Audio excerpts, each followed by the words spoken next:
ಹಿರೇಹಾಳ್ ದಿನಾಂಕ 4/10/2024 ಶುಕ್ರವಾರ. ಧರ್ಮೋ ರಕ್ಷಿತಿ ರಕ್ಷಿತಃ. ನವರಾತ್ರಿಯ 2ನೇ ದಿವಸ ಉತ್ಸವಕ್ಕೆ ತಮಗೆಲ್ಲರಿಗೂ ಸ್ವಾಗತ ಸುಸ್ವಾಗತ. ಇನ್ನು ನವರಾತ್ರಿಯ 2ನೇ ಅವತಾರ ಬ್ರಹ್ಮಚಾರಿಣಿ. ಬ್ರಹ್ಮಚಾರಿಣಿ ದೇವಿಯನ್ನು ಪೂಜಿಸುವ ಮುನ್ನ ಈ ಮಾತೆಯ ತಪಶ್ಚಾರಿಣಿ ಎಂದು ಕರೆಯಿಸಿಕೊಂಡ ಕಥೆ ತಿಳಿದುಕೊಳ್ಳಿ. ನವರಾತ್ರಿ ಹಬ್ಬದ 2ನೇ ದಿನ ಬ್ರಹ್ಮಚಾರಿಣಿ ದೇವಿಗೆ ಪೂಜೆ. ಈ ದೇವಿಯನ್ನು ಸತಿ ದೇವಿಯ ಪುನರ್ಜನ್ಮದ ಅವತಾರ ಎಂದೇ ನಂಬಲಾಗಿದೆ.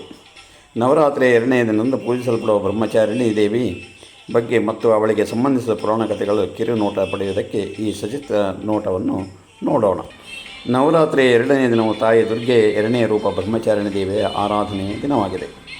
ನವರಾತ್ರಿಯ 2ನೇ ದಿನದಂದು ಪೂಜಿಸಲ್ಪಡುವ ಬ್ರಹ್ಮಚಾರಿಣಿ ದೇವಿಯ ಬಗ್ಗೆ ಮತ್ತು ಅವಳಿಗೆ ಸಂಬಂಧಿಸಿದ ಪುರಾಣ ಕಥೆಗಳ ಕಿರುನೋಟ ಇದರಲ್ಲಿದೆ. ಬ್ರಹ್ಮಚಾರಿಣಿ ದೇವಿ ಕೂಡ ಸತೀ ದೇವಿಯ ಪುನರ್ಜನ್ಮ ಎಂದು ಪರಿಗಣಿಸಲಾಗಿದೆ. ತಾಯಿ ಈ ರೂಪವನ್ನು ಪೂಜಿಸುವುದರಿಂದ ದೃಢತೆ, ತ್ಯಾಗ, ಸಂಯಮ, ಸದ್ಗುಣ ಇತ್ಯಾದಿಗಳ ಹೆಚ್ಚಳಕ್ಕೆ ಕಾರಣವಾಗುತ್ತದೆ. ಜೀವನದ ಅತ್ಯಂತ ಕಷ್ಟಕರ ಸಮಯಗಳಲ್ಲಿಯೂ ಸಹ ಒಟ್ಟು ವ್ಯಕ್ತಿಯು ತನ್ನ ಮಾರ್ಗದಿಂದ ವಿಚಲನಗೊಳ್ಳುವುದಿಲ್ಲ ಎಂಬ ನಂಬಿಕೆ ಇದೆ. ಬ್ರಹ್ಮಚಾರಿಣಿ ದೇವಿಯ ಬಿಳಿ ಉಡುಪು ಧರಿಸಿ ಅಷ್ಟದಳ ಹಾರವನ್ನು ಬಲಗೈಯಲ್ಲಿ ಹಿಡಿದುಕೊಂಡು ಎಡಗೈಯಲ್ಲಿ ಕಮಂಡಲ ಹಿಡಿದು ನಿಂತಿರುವ ಚಿತ್ರಣ ಧರ್ಮಗ್ರಂಥಗಳಲ್ಲಿದೆ. ಈ ಅಕ್ಷಯಮಾಲಾ ಮತ್ತು ಕಮಂಡಲವು ಧಾರಿಣಿ ಬ್ರಹ್ಮಚಾರಿಣಿ ಎಂಬ ಚಿತ್ರಣವು ದುರ್ಗಾಶಾಸ್ತ್ರಗಳ ಜ್ಞಾನ ಮತ್ತು ನಿಗ್ಮಗಂ ಮಂತ್ರ ತಂತ್ರ ಇತ್ಯಾದಿಗಳೊಂದಿಗೆ ಸಂಯೋಜಿಸಲ್ಪಟ್ಟಿದೆ ಎಂಬ ಉಲ್ಲೇಖವಿದೆ. ಬ್ರಹ್ಮಚಾರಿಣಿಯನ್ನು ಪ್ರಾಯಶ್ಚಿತ್ತದ ದೇವತೆ ಎಂದು ಪರಿಗಣಿಸಲಾಗಿದೆ. ಪುರಾಣಗಳ ಪ್ರಕಾರ ಬ್ರಹ್ಮಚಾರಿಣಿ ದೇವಿಯು ಶಿವನನ್ನು ತನ್ನ ಪತಿಯಾಗಿ ಪಡೆಯಲು 1000 ವರ್ಷಗಳಿಗೂ ಹೆಚ್ಚು ಕಾಲ ಕಠೋರ ತಪಸ್ಸನ್ನು ಮಾಡಿದಳು. ತಪಸ್ಸಿನ ಸಮಯದಲ್ಲಿ ಅವಳು ಆರಂಭದಲ್ಲಿ ಹಣ್ಣುಗಳು ಮತ್ತು ಬಿಲ್ಲವಪತ್ರೆಗಳನ್ನು ಮಾತ್ರ ತಿನ್ನುತ್ತಿದ್ದಳು. ಆದಾಗಿ ಆಹಾರ ಬಿಟ್ಟು ಧ್ಯಾನಸ್ಥ ಸ್ಥಿತಿಗೆ ಹೋಗಿದ್ದಳು.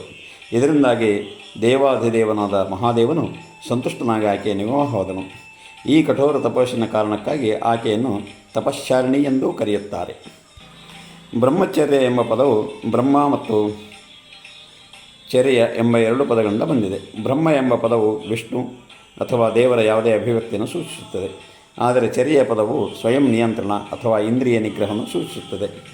ಆಚರಣೆಯ ವಿಷಯಕ್ಕೆ ಬಂದಾಗ ಬ್ರಹ್ಮಚರ್ಯವು ಜೀವನದಲ್ಲಿ ಬ್ರಹ್ಮಚರ್ಯ ಇಂದ್ರಿಯಗಳ ಮೇಲೆ ನಿಯಂತ್ರಣ ಮತ್ತು ಉಪವಾಸದ ದಿನಗಳ ಅನುಸರಣೆಯನ್ನು ಬಿಂಬಿಸುತ್ತದೆ.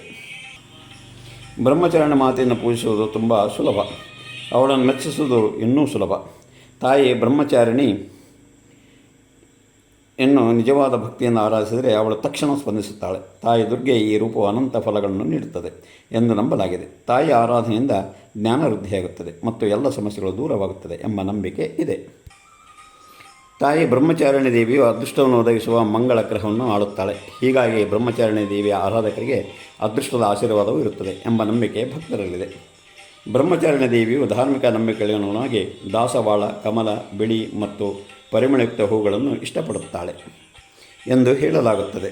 ನವರಾತ್ರಿಯ 2ನೇ ದಿನದಂದು ಭಕ್ತರು ದುರ್ಗಾದೇವಿಗೆ ದಾಸವಾಳ, ಕಮಲ ಮತ್ತು ಬಿಳಿ ಪರಿಮಳವನ್ನು ಹೂಗಳನ್ನು ಅರ್ಪಿಸಿ ಆಕೆಯನ್ನು ಆರಾಧಿಸುತ್ತಾರೆ. ನವರಾತ್ರಿಯ 2ನೇ ದಿನ ಬ್ರಹ್ಮಚಾರಿಣಿಗೆ ಸಕ್ಕರೆ, ಬೆಲ್ಲದ ಪುಡಿ, ಹಾಲು ಮತ್ತು ಹಾಲಿನಿಂದ ಮಾಡಿದ ಭಕ್ಷ್ಯಗಳನ್ನು ಅರ್ಪಿಸಬೇಕು. ಹೀಗೆ ಮಾಡೋದರಿಂದ ದೀರ್ಘಾಯುಷ್ಯ ಸಿಗುತ್ತದೆ ಎಂಬ ನಂಬಿಕೆ ಇದೆ. ದೇವರಿಗೆ ಸಾತ್ವಿಕ ವಸ್ತುಗಳನ್ನು ಮಾತ್ರ ಅರ್ಪಿಸಲಾಗುತ್ತದೆ ಎಂಬುದನ್ನು ನೆನಪಿನಲ್ಲಿಡಬೇಕು. ಬ್ರಹ್ಮಚಾರಿಣಿ ದೇವಿಯ ಪ್ರಾರ್ಥನಾ ಮಂತ್ರ. ದಧಾನಾಕರ ಪದ್ಮಾಭ್ಯ ಮಕ್ಷಮಾಲಾ ಕಮಂಡಲು ದೇವಿ ಪ್ರಸೀದತು ಮಯಿ ಬ್ರಹ್ಮಚಾರಿಣ್ಯನುತ್ತಮ.